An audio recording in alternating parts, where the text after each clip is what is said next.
Welcome back to my channel. Now, today we're going to be talking all about thriller recommendations.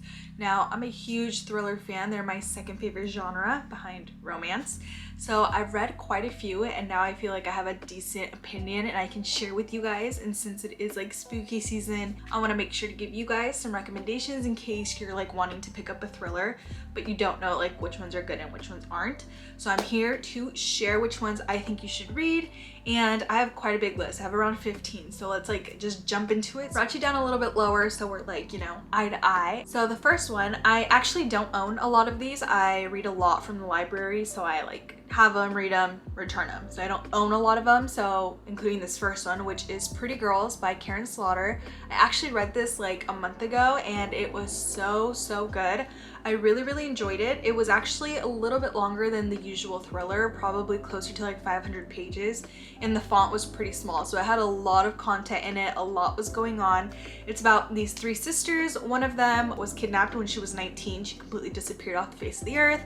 The other sister is rich. She ends up marrying a wealthy guy, and then the other sister is like kind of down on her luck. She has a daughter. She's struggling like financially, and so those are kind of three sisters. And we flash forward 7 years after the third sister's disappearance, and it's about the two older sisters trying to, you know, live with what happened.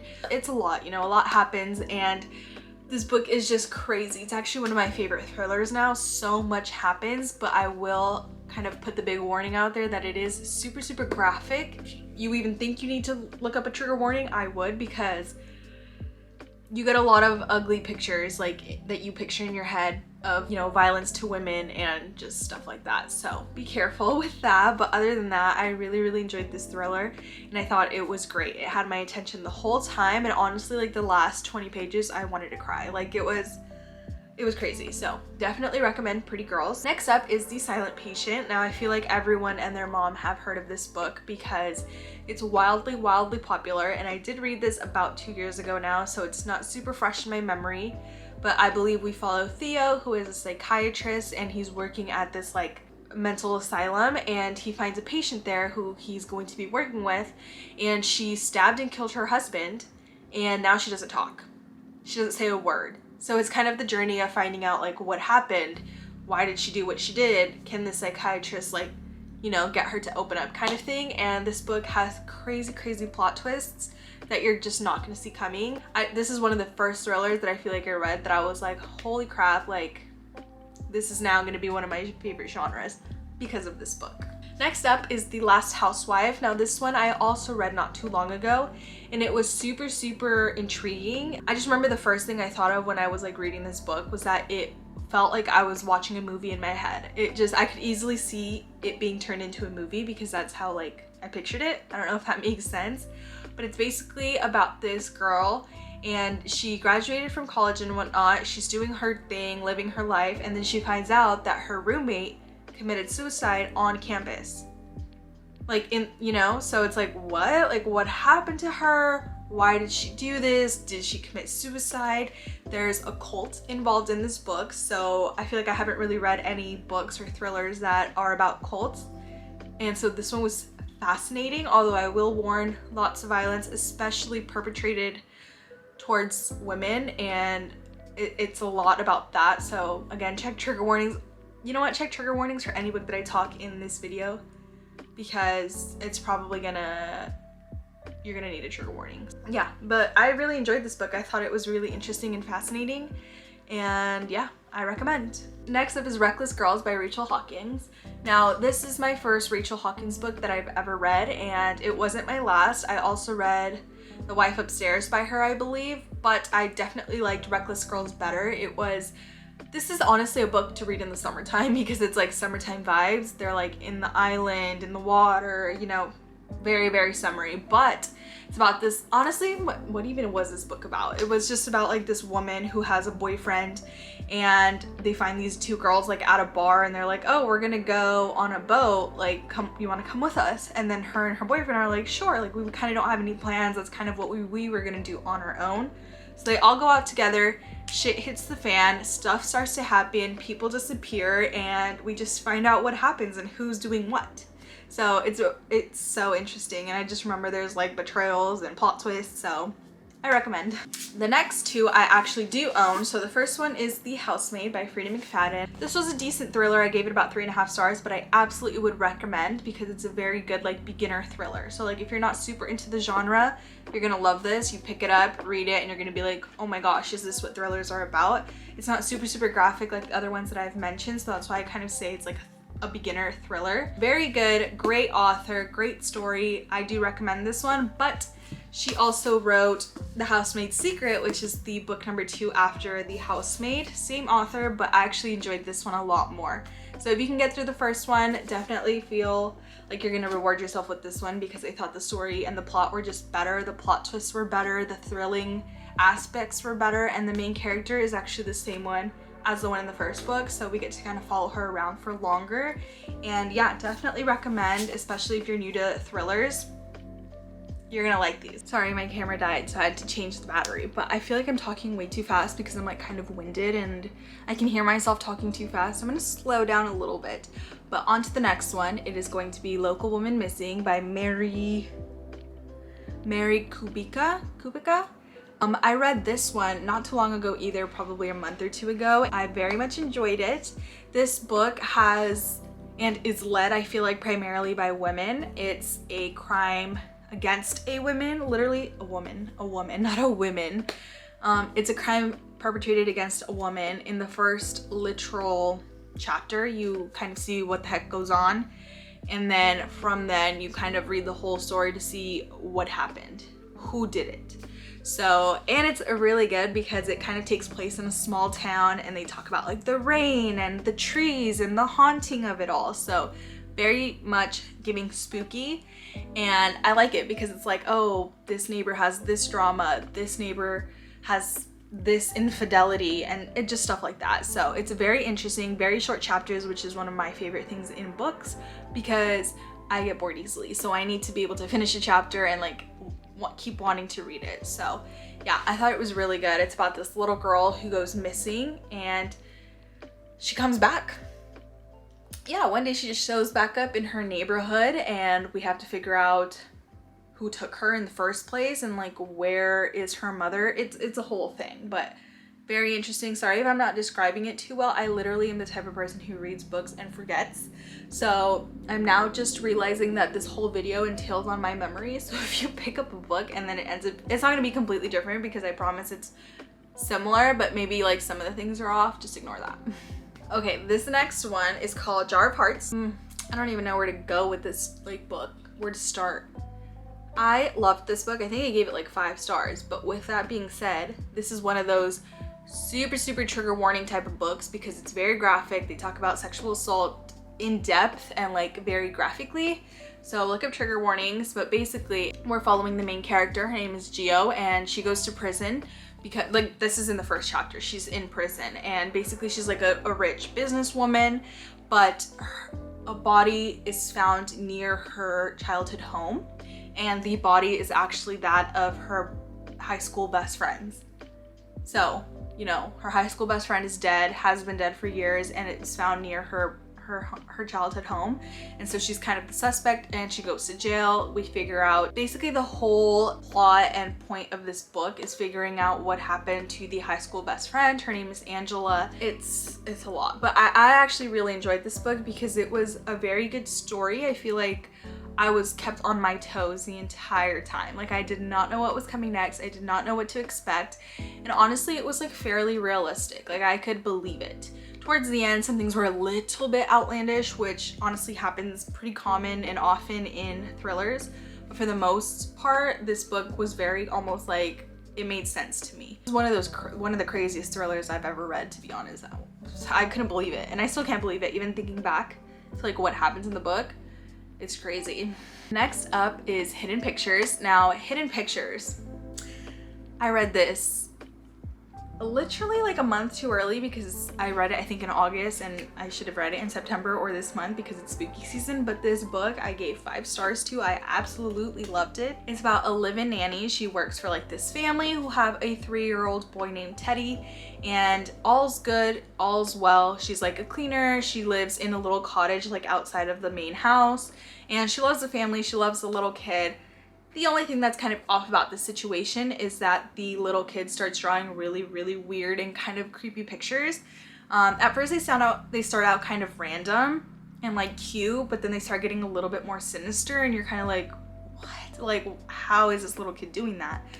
So we get into like a seance, we get into ghosts, we get into like demons, we get into history of the land. Like it's a lot, but it's really entertaining, and the actual little creepy pictures are in the book, which I feel like made it so much more entertaining because you could actually see the illustrations.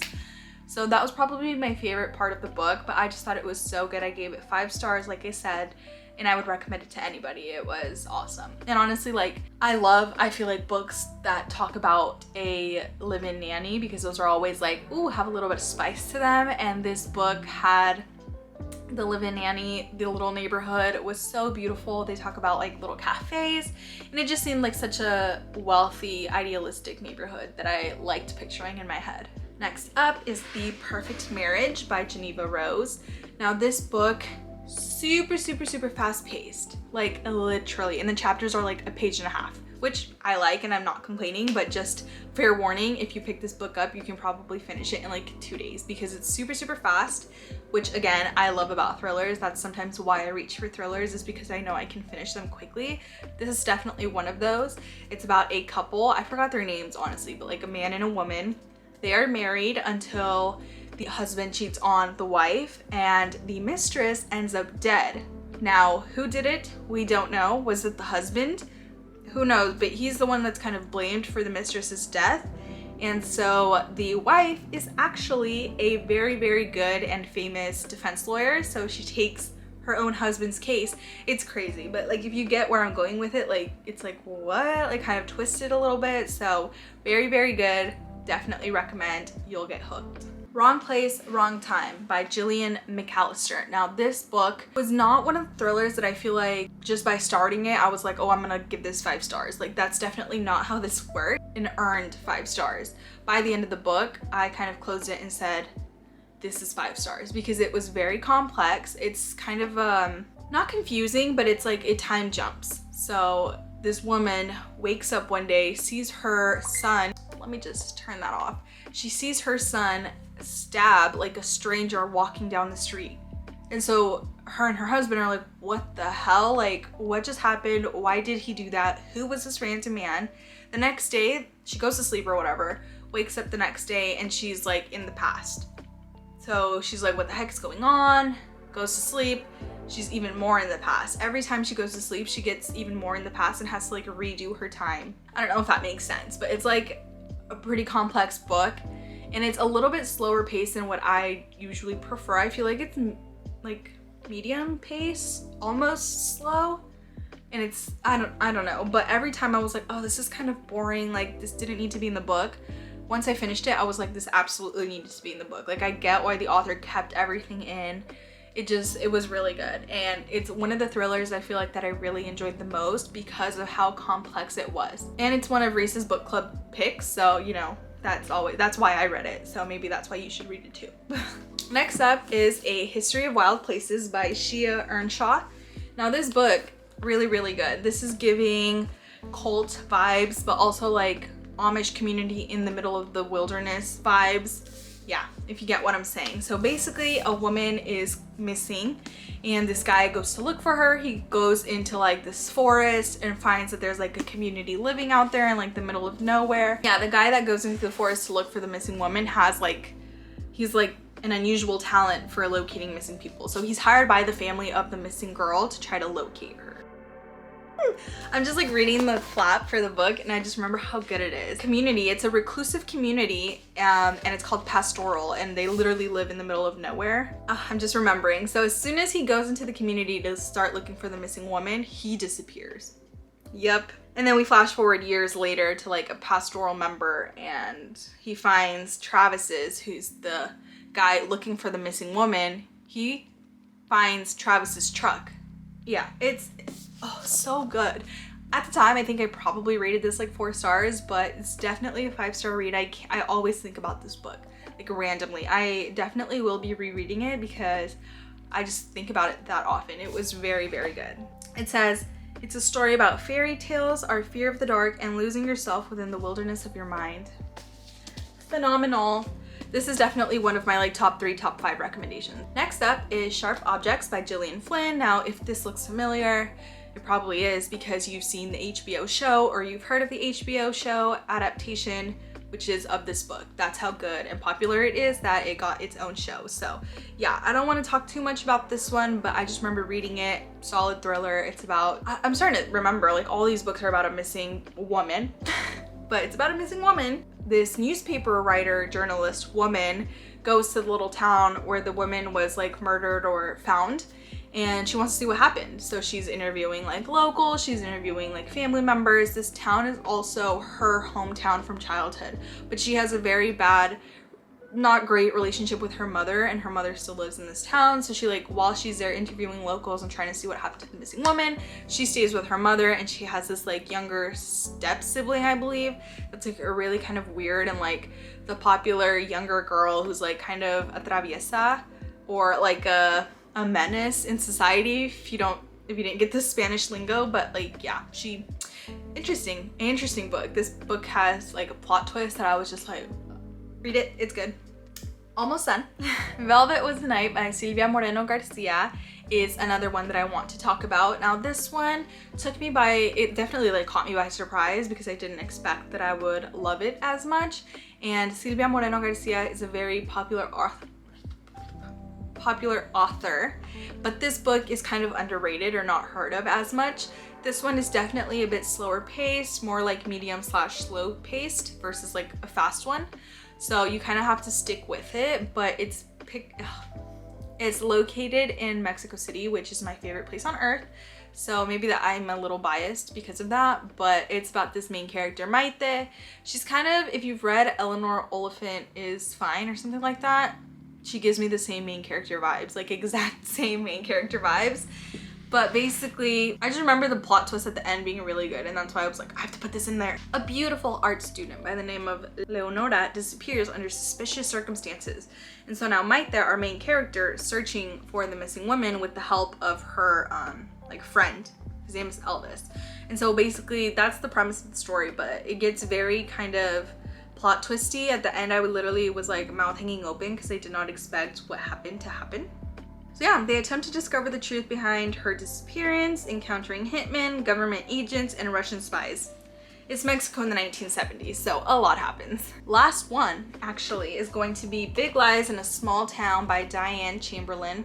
Now this book, I don't think I've ever seen it in anybody else's videos, and anybody else's TikToks, anybody else's bookstagram. Like, I have never heard anybody talk about this book, but I've looked up the author and she has so many books, so you know, maybe she's just like an older author that we don't like, she doesn't, I don't know. Point being, I haven't heard very many people talk about this, but one year for my birthday, one of my friends gifted me this book and I ended up reading it because I was like, okay, I have nothing to read, let me read this. And I absolutely enjoyed this book. This book follows a woman named Morgan Christopher.